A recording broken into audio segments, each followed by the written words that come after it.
শাবান মাস, মাশাআল্লাহ। শাবান মাস শুরু হয়েছে এবং শাবান মাসের 1 তারিখে আমরা ইতোমধ্যে প্রবেশ করে গেছি। শাবান মাস শুরু হয়ে যাওয়ার মানে হলো রমাদানের দিন গণনা শুরু হয়ে যাওয়া। শাবানের প্রথম দিন চলে যাওয়া মানে আর 29 দিন, আর 28 দিন, আর 27 দিন, দ্বিতীয় দিন, তৃতীয় দিন পর, এভাবে দিন গণনা করতে করতে রমাদানের যে প্রতীক্ষা, রমাদানের যে প্রহর গোনা, রমাদানের যে অপেক্ষা, সেটা সমাপ্তির দিকে যাবে ইনশাআল্লাহ। আল্লাহ রাব্বুল আলামিন রমাদানের যে বিশাল বড় নেয়ামত মুসলিম মিল্লাতকে দিয়েছেন, এই রমাদানে শুধু ইবাদত বন্দেগী নয়, ইসলামের ইতিহাসের বড় বড় উল্লেখযোগ্য সব বিজয়, সফল অভিযান মুহাম্মদ সাল্লাল্লাহু আলাইহি সাল্লামকে আল্লাহ রাব্বুল আলামিন রমাদানুল করিমেই দান করেছেন। এই জন্য রমাদান আমাদের কাছে খুবই গুরুত্বপূর্ণ। মুসলমানদের আমলি, আধ্যাত্মিক এবং সার্বিক উন্নতি এবং অগ্রগতির অন্যতম সিজন এবং মৌসুম হলো রমাদানুল করিম। শাবান মাস শুরু হওয়ার মধ্য দিয়ে রমাদানের সেই দিন গণনা যেহেতু শুরু হয়েছে, এই জন্য আমরা আজ সার্থক রমাদানের 11টি পূর্ব প্রস্তুতি নিয়ে কথা বলবো ইনশাআল্লাহ তাআলা। আল্লাহ সুবহানাহু ওয়া তাআলা কোরআনে কারীমে বলেছেন, ওয়ালাউ আরাদুল খুরুজ লা আ'আদ্দু লাহু উদ্দাহ। কিছু লোক নবী করিম সাল্লাল্লাহু আলাইহি সাল্লাম যখন তাবুকের যুদ্ধে অংশগ্রহণ করবার জন্য ডাক দিয়েছিলেন, তারা সেই যুদ্ধে শামিল না হয়ে মদিনায় অবস্থান করেছিল। এর মধ্যে অনেকেই নানা রকমের অজুহাত, নানা রকমের আপত্তি, নানা রকমের বিভিন্ন কারণ দর্শিয়ে তারা এই যুদ্ধ থেকে পিছপা হয়েছিল। আল্লাহ রাব্বুল আলামিন কোরআনে কারীমে আয়াত নাজিল করে তাদের সেই ঘড়িমসির আসল কারণ উল্লেখ করেছেন। আল্লাহ সুবহানাহু ওয়া তাআলা বলেছেন, ওয়ালাউ আরাদুল খুরুজ লা আ'আদ্দু লাহু উদ্দাহ। যদি সত্যি আল্লাহর রাহে জিহাদের ময়দানে যাওয়ার সদিচ্ছা তাদের থাকতো, তাহলে তারা আগে থেকে প্রস্তুতি গ্রহণ করত। যারা নানা রকম অজুহাত দাঁড় করাচ্ছে, এদের আসলে তাবুকের জিহাদে শামিল হওয়ার সেই সদিচ্ছাই ছিল না। যদি সদিচ্ছা থাকতো, আগে থেকে তারা প্ল্যান, প্রোগ্রাম, পরিকল্পনা সেগুলো তারা করত। তো আল্লাহ রাব্বুল আলামিন ঠিক একইভাবে রমজান মাসের যে ইবাদতের বিশাল বড় অপার সম্ভাবনা আমাদেরকে দান করেছেন, এই সম্ভাবনাকে কাজে লাগাতে হলে তার জন্য যথাযথ প্রস্তুতি গ্রহণ করা জরুরি। আমাদের দেশে বেশিরভাগ মুসলমান রমাদান মাস আসলে আমরা কম বেশি নেকামলের চেষ্টা করি, কিন্তু রমাদানের অনেক আগে থেকে যে আমাদের যথাযথ পূর্ব প্রস্তুতি গ্রহণ করার কথা, দুর্ভাগ্যজনকভাবে সেই প্রস্তুতি যথাযথভাবে আমরা বেশিরভাগ লোক গ্রহণ করি না। যার ফলে রমাদান আসে, রমাদান চলে যায়, আবার রমাদান মাস আসে, আবার চলে যায়। আমাদের তেমন কোনো পরিবর্তন হয় না, আমাদের মধ্যে তেমন কোনো চেঞ্জ আসে না, আমাদের জীবনের ভিতরে তেমন কোনো দৃশ্যমান পরিবর্তন চোখে পড়ে না। এই জন্য সম্মানিত ভাইরা আমার, রমাদানকে যদি আমরা যথাযথভাবে কাজে লাগাতে চাই, তাহলে যথাযোগ্য প্রস্তুতি এখন থেকে, শাবান থেকেই আমাদের গ্রহণ করতে হবে। প্রিয় নবী সাল্লাল্লাহু আলাইহি সাল্লাম বলেছেন, ইন্নাল্লাহা ইউহিব্বু ইযা আমিলা আহাদুকুম আমালান আন ইউতকিনাহ। আল্লাহ রাব্বুল আলামিন বান্দা যে কোনো কাজ করলে সেটা যদি ইতকানের সাথে করে, দৃঢ়তার সাথে করে, উত্তম উপায়ে করে, যথাযথভাবে করে, সে কাজটা যদি করার মতো করে, তো আল্লাহ তাআলা সেটাকে পছন্দ করেন এবং ভালোবাসেন। আমরা যদি রমাদান মাসে সিয়াম এবং কিয়াম, রোজা এবং তারাবি, অন্যান্য আমল ইবাদত বন্দিগি গতানুগতিকভাবে করে শেষ করি, আমরা যদি দায় সারাভাবে শেষ করি, তাহলে এটা আল্লাহ তাআলার প্রিয় পাত্রে আমাদেরকে শামিল করবে না।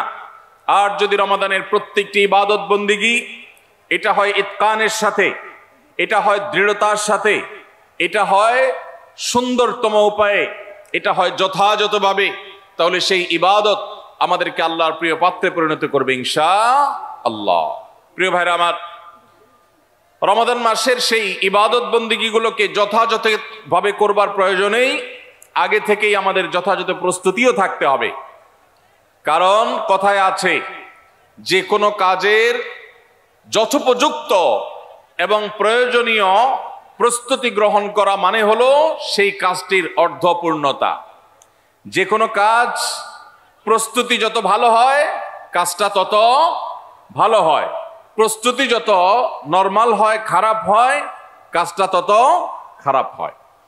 এই জন্য আমরা রমাদান মাসকে যদি অর্থবহ এবং আমাদের লাইফ চেঞ্জিং ইবাদতের মৌসুম হিসাবে, সিজন হিসাবে গ্রহণ করতে চাই, তাহলে এখন থেকে তার জন্য আমাদের সুনির্দিষ্ট প্ল্যান, পরিকল্পনা থাকতে হবে, প্রস্তুতি থাকতে হবে। আল্লাহ রাব্বুল আলামিন আমাদের সবাইকে সে তৌফিক দান করুন। এই যে রমাদান আসছে আর কয়দিন পর, কারা কারা এই রমাদানকে সবচেয়ে সুন্দরভাবে ব্যবহার করতে চান একটু হাত তোলেন। আল্লাহ রাব্বুল আলামিন আমাদের সবার হাতগুলো কবুল আর মঞ্জুর করুন, বলুন আমিন। আল্লাহ আমাদেরকে রমাদানকে সর্বোচ্চ ভালোভাবে ব্যবহার করার তৌফিক দান করুন। ভাইরা আমার, এই রমাদান মাস আসার বহু আগে থেকেই আমাদের সোনালী যুগের স্বর্ণ মানবেরা যারা ছিলেন, মুহাম্মদুর রাসূলুল্লাহ সাল্লাল্লাহু আলাইহি ওয়াসাল্লামের হাতে গড়া সাহাবা একরাম, সাহাবীদের শিষ্যত্ব পাওয়া, সান্নিধ্য পাওয়া, তাদের সান্নিধ্যের সৌরভে স্নিগ্ধ হওয়া সেই তাবেঈগণ, তারা রমাদানের যথেষ্ট আগে থেকে সুনির্দিষ্ট প্ল্যান প্রোগ্রাম করে প্রস্তুতি গ্রহণ করতেন।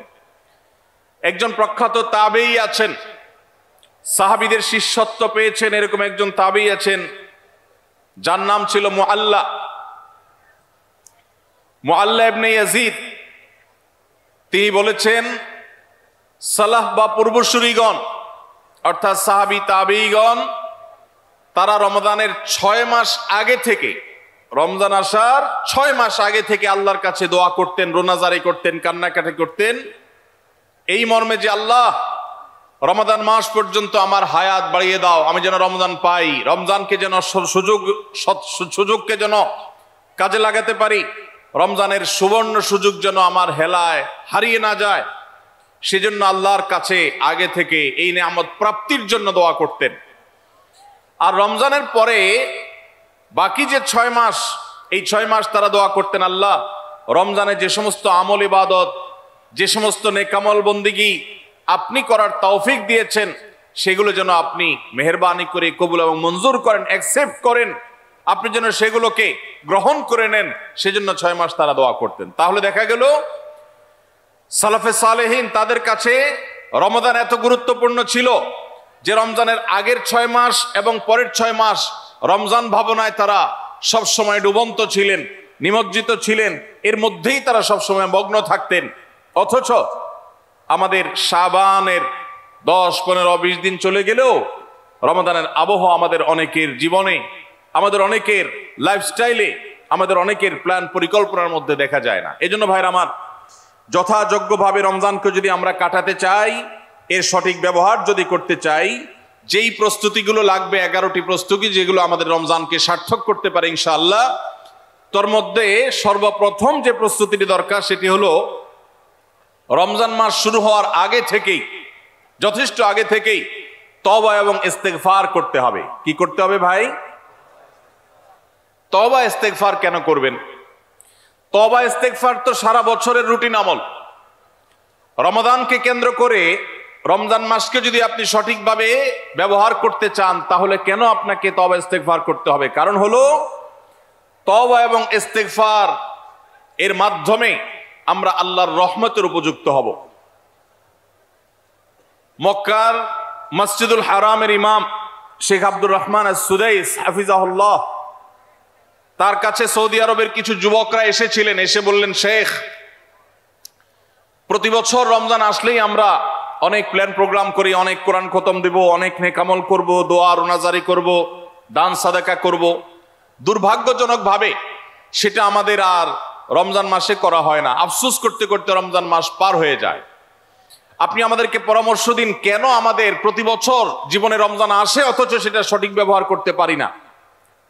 তখন শেখ সুদাইস তাদেরকে বলেছিলেন, রমাদান মাসে ইবাদত বন্দেগী করতে পারা এটা আল্লাহর নেয়ামত, এটা আল্লাহর অনুগ্রহ, এটা আল্লাহর রহমত। যে রমজান পেয়েও ইবাদত করতে পারলো না সে তো হতভাগা, কপাল পোড়া।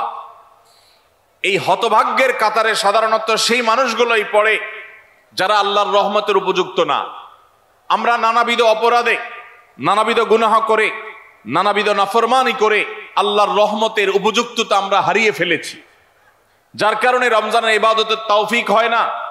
এই জন্য তিনি তাদেরকে নসিহা করেছিলেন যে আমি তোমাদেরকে উপদেশ দিচ্ছি, রমজান আসার আগে থেকেই আগের যে সমস্ত গুনাহ খাতা হয়েছে, যে সমস্ত নাফরমানি হয়েছে, আল্লাহর অবাধ্যতা হয়েছে, সেগুলোর জন্য চোখের পানি ফেলে রোনাজারি করে আল্লাহর কাছে ক্ষমা চাও। আল্লাহর কাছে ক্ষমা চেয়ে যদি আগের সবগুলোকে ভ্যানিশ করতে পারো তাহলে আল্লাহর কাছে রহমতের উপযুক্ত হবে। বিষয়টা অনেকটা হালখাতার মতো।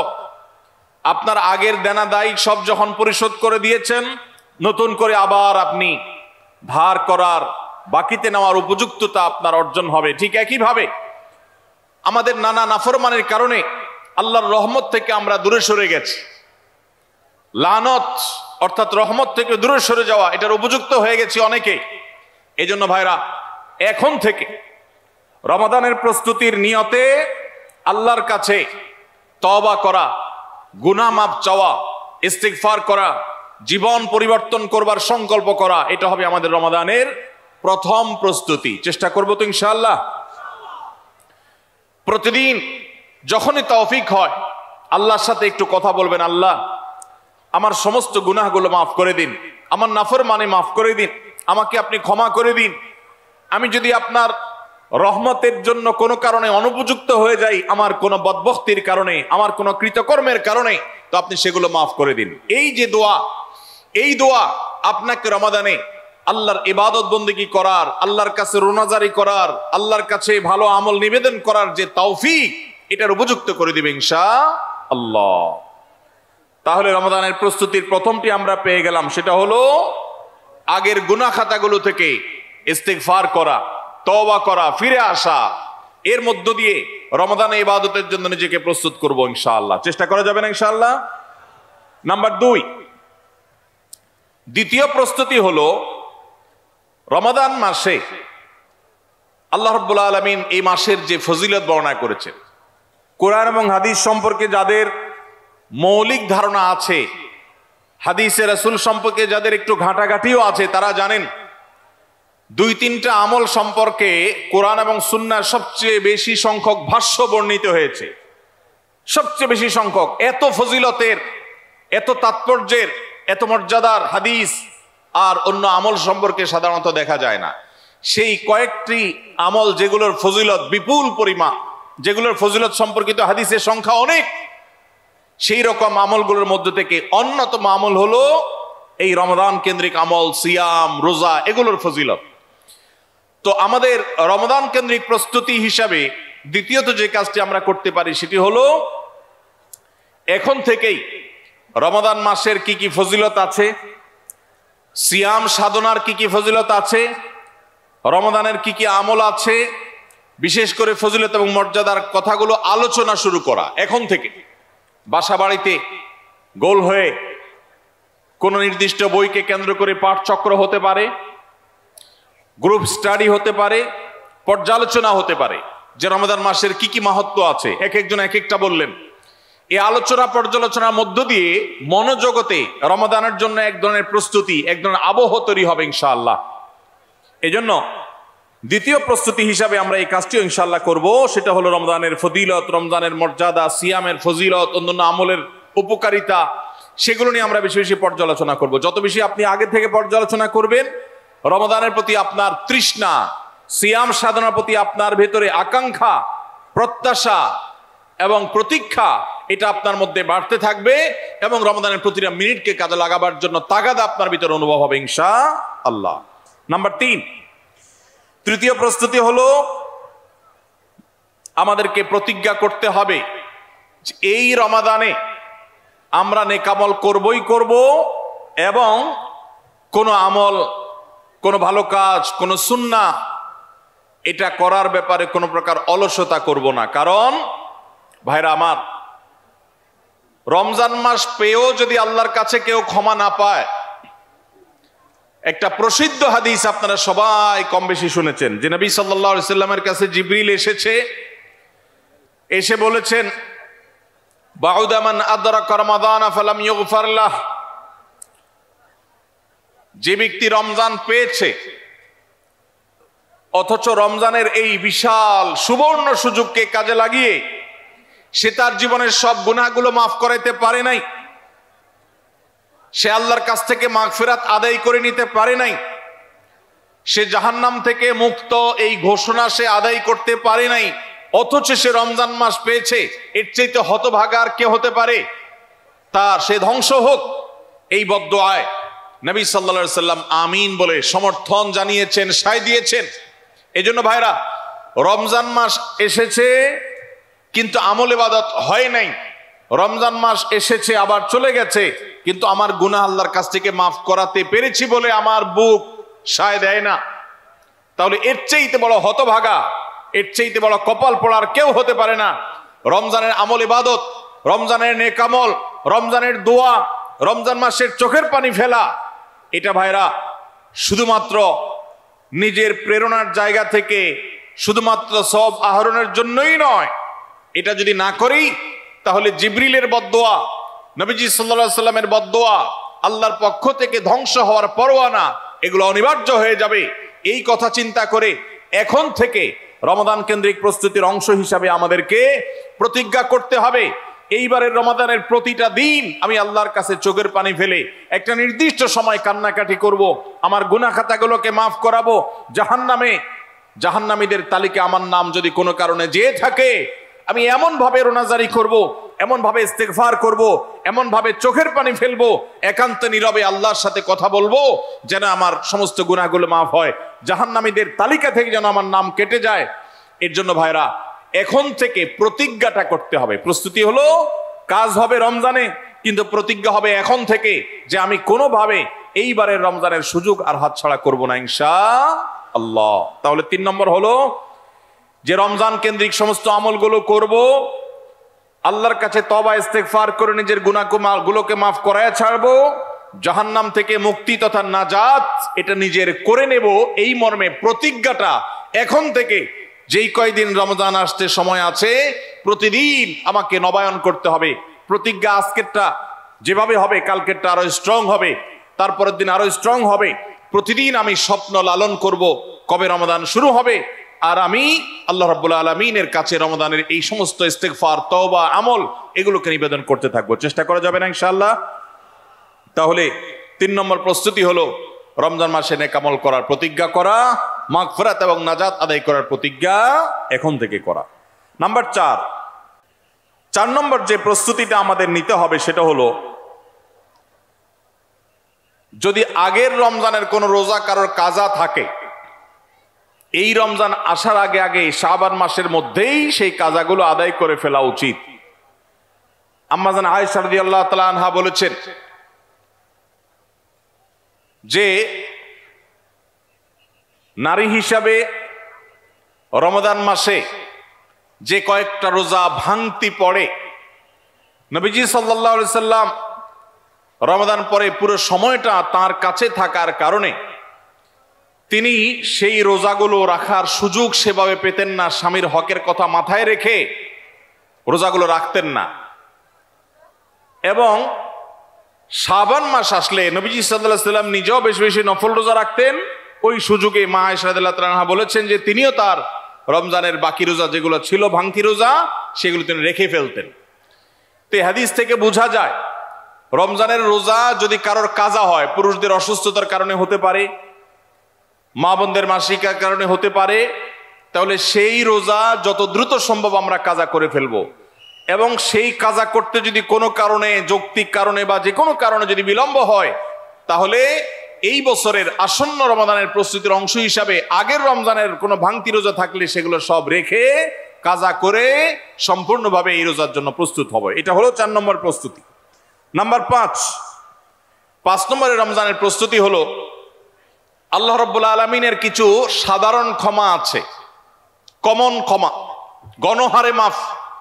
আল্লাহ তাআলার এই যে সাধারণ ক্ষমা, গণহারে মাফ, দুটি বিষয় এই গণহারে মাফ থেকে মানুষকে দূরে সরিয়ে রাখে। আল্লাহর গণহারে যে ক্ষমা, এই গণক্ষমার উপযুক্ততা নষ্ট করে দেয় দুটি জিনিস। তার একটি হলো শিরক, আরেকটি হলো হাসাদ। একটা হলো হিংসা, আরেকটা হলো শিরক। নবী করিম সাল্লাল্লাহু আলাইহি ওয়াসাল্লাম বিভিন্ন হাদিস থেকে আমরা জানি, তিনি বলেছেন আল্লাহ রাব্বুল আলামিন বিশেষ করে লাইলাতুন নিসফি মিন শাবানে যখন মানুষকে গণহারে ক্ষমা করেন, তখন 2 শ্রেণীর মানুষকে আল্লাহ তাআলা মাফ করেন না, ইল্লা লিমুশরিকিন ও মুশাহিন। তবে যদি মুশরিক আর মুশাহিন থাকে, শত্রুতা করে, হিংসা করে অন্যের প্রতি, এইরকম মানুষ যদি থাকে, তাদেরকে আল্লাহ তাআলা সাধারণ ক্ষমা আওতায় আনেন না। রমাদানে আল্লাহ তাআলা প্রতিদিন বহু মানুষকে সাধারণ ক্ষমা করেন। রমজান যখন কাছে আসে, শেষ দশক আসে, তখন সাধারণ ক্ষমার পরিমাণ বেড়ে যায়। আল্লাহ সুবহানাহু ওয়া তাআলা বলেছেন ওয়ালিল্লাহি উতা, নবী সাল্লাল্লাহু আলাইহি সাল্লাম বলেছেন ওয়ালিল্লাহি উতাকা মিনান নার ওয়া যালিকা ফি কুল্লি লাইলা।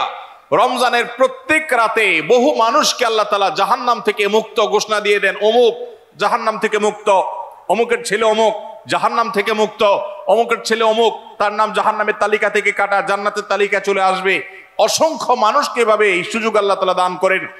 যারা শিরকে লিপ্ত, সেটা যেই কোনো ধরনের শিরক হোক, কবরকে যারা সিজদা করে, মাজারকে যারা পুজো করে, জীবিত মৃত মানুষকে যারা সিজদা করে, কবরে যারা প্রার্থনা করে, সেখানে যারা সন্তান চায়, ব্যবসার উন্নতি চায়, যত প্রকার শিরক আছে কবর কেন্দ্রিক, এগুলাতে লিপ্ত হয়, অথবা এর বাইরে আরো যত রকমের শিরক গোটা দুনিয়াতে আছে, কোন প্রকার শিরকে যখন মানুষ লিপ্ত হয়, তখন এই ব্যক্তি আল্লাহ তাআলার সাধারণ ক্ষমার উপযুক্ত আর থাকে না। এই জন্য ভাইরা, রমজানের প্রস্তুতির অংশ হিসাবে 5 নম্বরের যে প্রস্তুতি আমরা গ্রহণ করব, সেটা হলো আল্লাহ তাআলা যেহেতু রমজানে অনেককেই সাধারণ ক্ষমা করবেন, আমি যেন সেই সাধারণ ক্ষমা প্রাপ্ত সৌভাগ্য মানুষদের তালিকায় ঢুকতে পারি, সেজন্য আমার অন্তর থেকে হিংসাকে ধুয়ে মুছে সাফ করে ফেলতে হবে। কোন মুসলমানের কল্যাণ দেখে আমার কষ্ট হবে না, কারোর ভালো দেখে আমার ভেতরে জ্বালা পড়া হবে না। পারলে তার জন্য আরো বেশি দোয়া করব, যে কারোর ভালো হোক আমি আরো ভালো চাইবো, কারোর কোনো ক্ষতি আমি চাইবো না। এই কল্যাণকামিতাই হলো দিন। আদ-দীনু আন-নাসীহা। কিলা লিমান ইয়া রাসূলুল্লাহ? ক্বালা লিল্লাহি ওয়া লিরাসূলিহি ওয়া লিআম্মাতিল মুসলিমিনা ওয়া আইম্মাতিহিম। নবী সাল্লাল্লাহু আলাইহি সাল্লাম বলেছেন, ধার্মিকতা কিসের নাম? ধার্মিকতা, দিনদারিতা কিসের নাম? ধার্মিকতা হলো কল্যাণকামিতার নাম। আল্লাহ রাব্বুল আলামিনের আদেশ নিষেধ মেনে চলা, নবী সাল্লাল্লাহু আলাইহি সাল্লামের আদেশ নিষেধ মেনে চলা, এটাই হলো তাদের জন্য কল্যাণকামিতা। আর সকল স্তরের সাধারণ মানুষের কল্যাণ চাওয়া, কারোর ক্ষতি না চাওয়া, এটাই হলো দিনদারিতা। যে ব্যক্তি কারোর ক্ষতি চায়, যে মুসলমান আরেক মুসলমানের ভালো দেখলে তার ভেতরে জ্বালা পোড়া করে, অস্থিরতা আসে, সে ভালো মুসলমান না, সে হিংসুক, তার ভিতরে কবিরা গুনাহ আছে। এই জন্য রমজান মাসে আল্লাহর সাধারণ ক্ষমা পেতে হলে অন্তরকে এখন থেকে পরিচ্ছন্ন করতে হবে, চোখটা বন্ধ করে মনে রাখতে হবে, স্মরণ করতে হবে, আমার আশেপাশে এমন কে আছে যার কল্যাণ দেখলে আমার সহ্য হয় না, যার ভালো দেখলে আমার ভিতরে জ্বালা পোড়া করে, যার সুসংবাদ শুনলে আমার ভিতরে খারাপ লাগা কাজ করে, তাহলে বুঝতে হবে তার প্রতি আমার হিংসা আছে। আল্লাহর জন্য নিজের হিংসা থেকে পরিচ্ছন্ন হয়ে অন্তরকে ধুয়ে সাফ করে তারপরে রমজানের সাধারণ ক্ষমার জন্য উপযুক্ত করতে হবে এখন থেকে। ঠিক একইভাবে আমি আমার কথায়, আমার কাজে, আমার বিশ্বাসে কোনো মাধ্যমে আল্লাহর সঙ্গে শিরক করছি কিনা, আরশের মালিকের সাথে শিরক করছি কিনা, আল্লাহ বলেছেন ইন্নাল্লাহা লা ইয়াগফিরু আন ইউশরাকা বিহি ওয়া ইয়াগফিরু মা দুনা যালিকা লিমান ইয়াশা। আল্লাহর সঙ্গে শিরক করা হলে এটা আল্লাহ মাফ করবেন না। শিরকের অপরাধ এটা যদি কেউ করে তওবা ছাড়া মারা যায়, আল্লাহ তাআলা এই অপরাধ ক্ষমা করবেন না, এটা আল্লাহর আগে থেকে দেওয়া ঘোষণা। কোরআনে আল্লাহ আরো বলেছেন, লোকমান হাকিমের উদ্ধৃতি দিয়ে, ইন্না শিরকা লা যুলমুন আযীম। তিনি তার সন্তানকে উপদেশ দিতে গিয়ে বলেছিলেন যে ইন্না শিরকা লাযুলমুন আযীম, শিরক সবচেয়ে বড় অপরাধ। এজন্য ভাইরা, শিরক থেকে পরিচ্ছন্ন না থাকলে রমাদানের কোন ইবাদত, কোন আমল আমাদের কাজে আসবে না। এজন্য রমজানের প্রস্তুতি হিসেবে শিরক এবং হিংসা থেকে অন্তরকে পরিচ্ছন্ন করা, পবিত্র করা, এটা হলো আমাদের পঞ্চম প্রস্তুতি। নাম্বার 6, বিগত রমজান যেগুলো আমাদের জীবনে এসেছে, সেই সমস্ত রমাদানে কেন আমার আমল ইবাদত হয় নাই? রমজান আসার আগে নিয়ত করছি কোরআনটা খতম দিব, কিন্তু দিতে পারি নাই। রমজান আসার আগে নিয়ত করেছিলাম এই বছর একটা তারাবিও মিস করব না, কিন্তু অনেকগুলো মিস হয়ে গেছে। রমজান আসার আগে নিয়ত করেছিলাম এই বছর রমজান থেকে এই ধূমপান করা ছেড়ে দিব, কিন্তু অনেকে ছাড়তে পারেন নাই। রমজান আসার আগে নিয়ত ছিল এই বছর রমজানে একটা খারাপ জিনিস মোবাইলে, টিভিতে দেখব না, কিন্তু সেই প্রতিশ্রুতি রাখতে পারি নাই। কেন পারি নাই? বিগত রমজানের সমস্ত আমল নামা নিয়ে বসতে হবে এখন থেকে, শাবান থেকে, আজকে থেকেই, যে আমার গত রমজানে আমল ইবাদতের ক্ষেত্রে প্রতিবন্ধকতা, বাধাগুলো কি কি ছিল, একটা একটা করে সম্ভব হলে লিখে ফেলবেন। নাম্বার 1, আমি তারাবিটা নিয়মিত পড়তে পারি নাই, কারণ অমুক অমুক বন্ধুর সাথে আড্ডায় যেতে হয়েছে, তাহলে এটা আমার একটা বাধা। আমি হারাম জিনিস থেকে বেঁচে থাকবো, কিন্তু পারি নাই কেন? কারণ ফেসবুকে ঢুকছে একটা কাজে, সেখান থেকে আমার আরো 5টা অকাজ করা লাগছে, তাহলে এটা আরেকটা কারণ, ফেসবুক। এইভাবে একটা একটা করে আপনি যদি কারণ লেখেন, লেখার পর আসন্ন রমাদানকে অর্থবহ এবং সার্থক করবার স্বার্থে এবং প্রয়োজনে সেই চিহ্নিত কারণগুলো একটা একটা ধরে হিম্মত করে, সৎসাহস করে, আল্লাহকে সন্তুষ্ট করবার আশায় ছুঁড়ে ফেলে দিতে হবে নিজের জীবন থেকে। এই সংকল্প এবং এই কাজটা যদি আপনি করতে পারেন, তাহলে ইনশাআল্লাহ আপনি দেখবেন আপনার এই রমজান আপনার জীবনের শ্রেষ্ঠ রমজান হয়েছে। ভাইরা আমার, নবী করিম সাল্লাল্লাহু আলাইহি সাল্লাম তাঁর জীবদ্দশায় কয়টা রমজান পেয়েছেন? মাত্র 8টা রমজান পেয়েছেন। দ্বিতীয় হিজরিতে রমজানের রোজা ফরজ করা হয়েছে, দশম হিজরিতে আল্লাহ তাকে দুনিয়া থেকে নিয়ে গেছেন। মাত্র 8টা রমাদান তিনি পেয়েছেন, নবী সাল্লাল্লাহু আলাইহি সাল্লাম। বহু সাহাবী আছেন, তাদের জীবনে রমজান মাত্র পেয়েছেন একটা রমজান পেয়েছেন। এরপরে রমজান আসার আগে হয়তো জিহাদের ময়দানে গিয়ে শাহাদাত বরণ করেছেন। অনেক সাহাবী আছেন হয়তো 40, 45, 50 বছর বয়সে ইসলাম গ্রহণ করেছেন, এরপরে কয়েক বছরের মধ্যে দুনিয়া থেকে চলে গেছেন, রমজান পেয়েছেন অল্প কয়েকটা। আর আমরা জন্মসূত্রে মুসলমান হওয়ার সুবাদে এক একজন মানুষ 20টা, 30টা, 40টা, 50টা রমজান আমরা পেয়েছি। দুর্ভাগ্য আমাদের, সাহাবা একরাম মাত্র 2, 4, 5টা রমজান পেয়ে তাদের জীবনকে যেই পর্যায়ে নিয়ে গেছেন, আমরা বেশিরভাগ মানুষ জীবনে 30, 40, 50টা রমজান পেয়েও আমাদের জীবনকে সে পর্যায়ে নিতে পারি নাই। ভাইরা আমার, এই জন্যই আসন্ন রমাদানকে সঠিকভাবে ব্যবহার করবার জন্য আমাদের বিগত রমজানগুলোর সমস্ত সমস্যাগুলোকে চিহ্নিত করতে হবে। কি কি কারণে আমি এর আগের রমজানগুলো সঠিকভাবে কাজে লাগাতে পারিনি, ব্যবহার করতে পারিনি, সেগুলো একটা একটা করে দূর করতে হবে। যেমন সোশ্যাল মিডিয়া, ফেসবুক, ইউটিউবের আসক্তি, এটা আমার আগের বছর রমাদানের যে ইবাদত, এটার ক্ষেত্রে প্রতিবন্ধকতা ছিল। তাহলে এই বছরের ইবাদতের প্রস্তুতির অংশ হিসাবে এই সোশ্যাল মিডিয়া, ফেসবুক আমার মোবাইল থেকে আনইনস্টল করে ফেলতে হবে। চেষ্টা করা যাবে না ইনশাআল্লাহ? ভাইরা আমার, যদি ফেসবুক আমার আমল ইবাদতের প্রতিবন্ধকতা তৈরি করে, তাহলে ফেসবুককে আল্লাহর জন্য কোরবানি করবেন রমজান মাস উপলক্ষে। কারা কারা প্রস্তুত আছেন? হাত তোলেন। বুঝে শুনে হাত তুলছেন? বুঝে শুনে হাত তুলছেন? আল্লাহ এই হাতগুলোকে সবগুলোকে কবুল মঞ্জুর করুন। যুবক ভাইয়েরা, আপনারা ফেসবুক মোবাইল থেকে আনইনস্টল করার নিয়ত করছেন, এটার মানে কিন্তু আপনারা এক একজন আল্লাহর রাহে কোরবানি হওয়ার নিয়ত করছেন। প্রস্তুত আছেন তো ইনশাআল্লাহ? নিজেদের কোরবানি করার জন্য প্রস্তুত আছেন তো ইনশাআল্লাহ? আল্লাহ তাআলা আমাদেরকে তৌফিক দান করুন। ভাইরা আমার, রমাদানের 6 নম্বর প্রস্তুতির অংশ হিসাবে যে কাজটি করতে হবে বলছিলাম, সেটা হলো আমাদের সমস্যাগুলো কি কি হয়েছে সেগুলো চিহ্নিত করে সেগুলো দূর করতে হবে। আর 7 নম্বর প্রস্তুতির অংশ হিসাবে আমরা যেটি করব সেটা হলো রমাদান কেন্দ্রিক সমস্ত আহকাম এবং মাসাইল, বিধিবিধানগুলো আমাদের শিখে ফেলতে হবে। এটা রমজানের প্রস্তুতি। আমাদের দেশে অনেক মসজিদে ইমাম সাহেবরা তালিম করেন রোজা ভঙ্গের কারণ কি, রোজা মাকরুহ হওয়ার কারণ কি, রোজার জন্য ক্ষতিকর বিষয়গুলো কি কি, এগুলো রমজান মাসে বিভিন্ন নামাজের পরে তালিম করেন।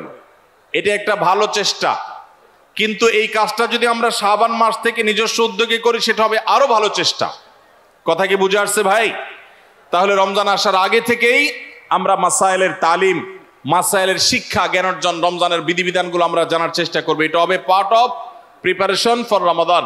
রমজানের জন্য প্রস্তুতির অংশ হিসাবে আমাদের এখন থেকে রমজান এবং সিয়ামের মাসাইলগুলো জানতে হবে। আল্লাহ আমাদের সবাইকে আমলের তৌফিক দান করুন। 8 নম্বর হলো, রমজানে যে আমলগুলো করবেন এখন থেকে সেগুলোর ওয়ার্ম আপ এবং রিহার্সেল শুরু করে দিবেন, প্রস্তুতি শুরু করে দিবেন, চর্চা শুরু করে দিবেন। কারণ মানুষ দাঁড়ানো অবস্থায় হঠাৎ করে জোরে দৌড় দিতে পারে না। একটা গাড়ি সেটা দাঁড়ানো অবস্থায় হঠাৎ করে 100, 150, 110, 20 গতিতে চলতে পারে না। প্রথম 10, 20 হয়, এরপরে 40, 60 হয়, এরপর আস্তে আস্তে 100 বা 110, 20 হয়। এই জন্য রমাদান মাসে যদি আপনি বিপুল পরিমাণ ইবাদত করতে চান, অনেকে আছেন অপেক্ষা থাকেন রমজানের চাঁদ উঠলে সব শুরু করব। এদের দ্বারা জীবনে কিছুই হয় না। যারা আসলেই রমজানে কিছু করতে চায় তারা এখন থেকে শুরু করবে। রমজানে আমরা রোজা রাখবো, নবী সাল্লাল্লাহু আলাইহি সাল্লাম শাবান থেকে নফল রোজা রাখার অভ্যাস শুরু করতেন। রমজানে আমরা দোয়া করব, এখন থেকে দোয়ার রিহার্সেল শুরু করা, প্রস্তুতি শুরু করা।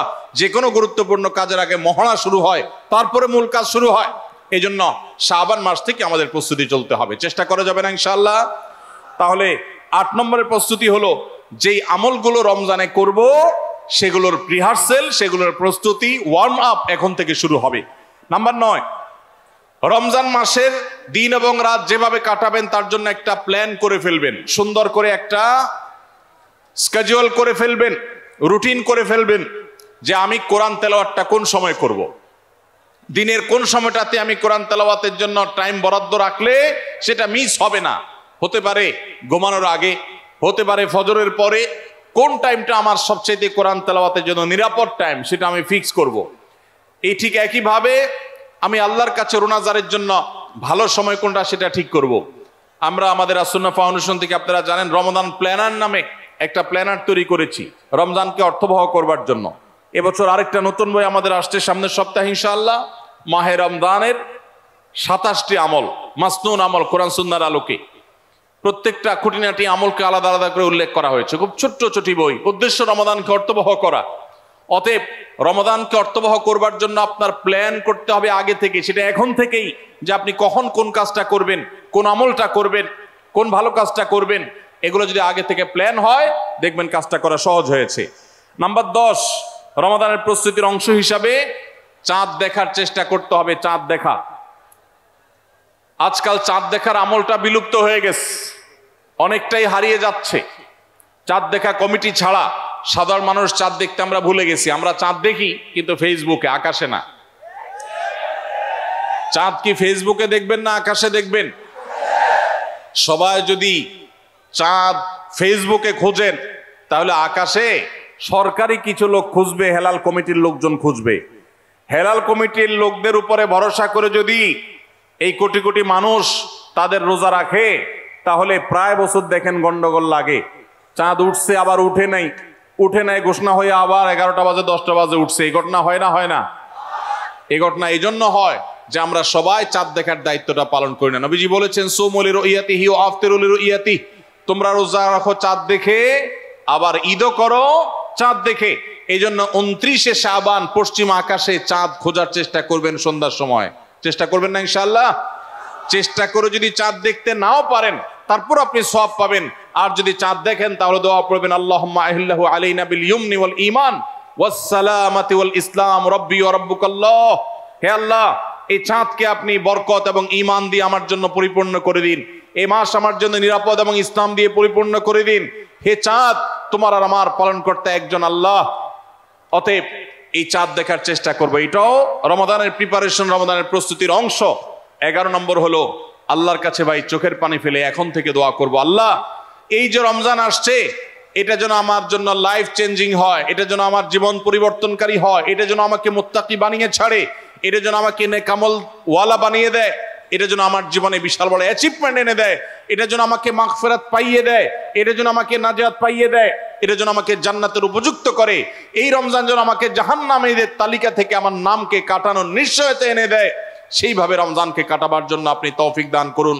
এখন থেকে আল্লাহর কাছে এই বরাদ্দ আদায় করতে হবে, চেয়ে নিতে হবে এবং সেটার জন্য দোয়া করতে হবে। এই দোয়াটা হলো একাদশ এবং সর্বশেষ প্রস্তুতি। চেষ্টা করা যাবে না ইনশাআল্লাহ?